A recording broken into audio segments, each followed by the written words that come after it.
రాష్ట్ర వ్యాప్తంగా రెండో విడత పంచాయతీ ఎన్నికల ఫలితాల సరళి ఆసక్తికరంగా సాగుతోంది. తొలి విడత తరహాలోనే కాంగ్రెస్ తెలుగుదేశం మద్దతుదారులు హోరాహోరీగా దూసుకెళ్తున్నారు.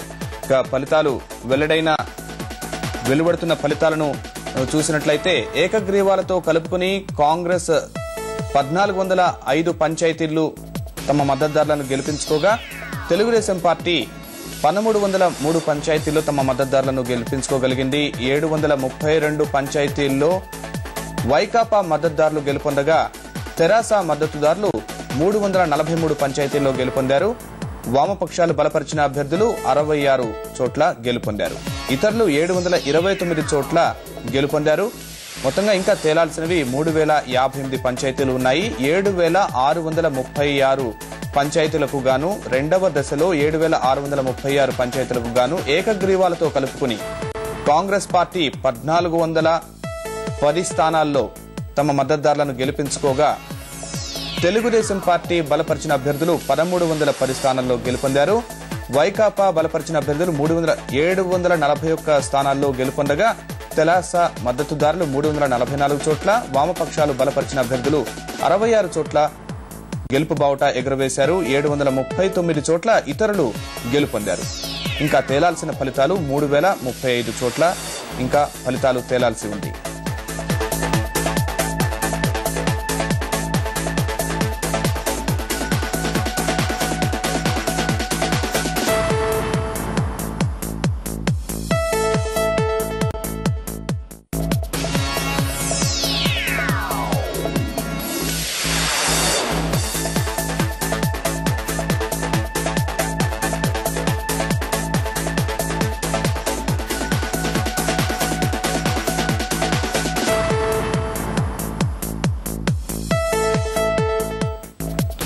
పంచాయతీ ఎన్నికల రెండో దశ ఫలితాలు చూసినప్పుడు 7636 పంచాయతీలకు గాను కాంగ్రెస్ 1417 చోట్ల తమ మద్దతుదారులను గెలిపించుకోగలిగింది. తెలుగుదేశం పార్టీ మద్దతుదారులు 1320 చోట్ల గెలుపొందారు.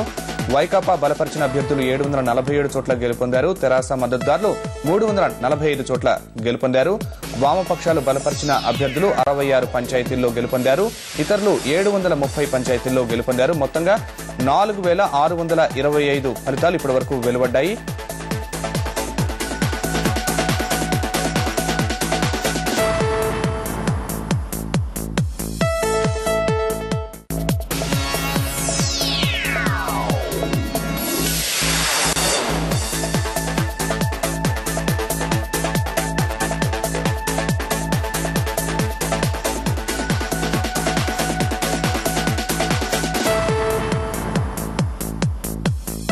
రాష్ట్ర వ్యాప్తంగా పంచాయతీ ఎన్నికలకు సంబంధించి తొలి దశ రెండో దశ ఫలితాలు చూసినప్పుడు ఏకగ్రీవాలతో కలుపుకుని 14202 ఫలితాలు వెలువడ్డాయి.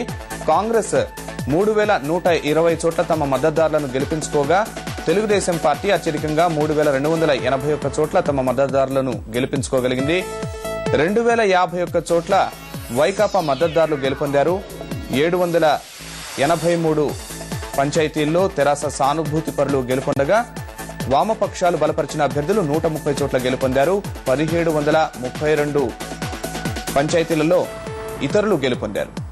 ఇంకా తేలాల్సిన పంచాయతీలు మొదటి దశ రెండో దశల్లో 3105 ఫలితాలున్నాయి.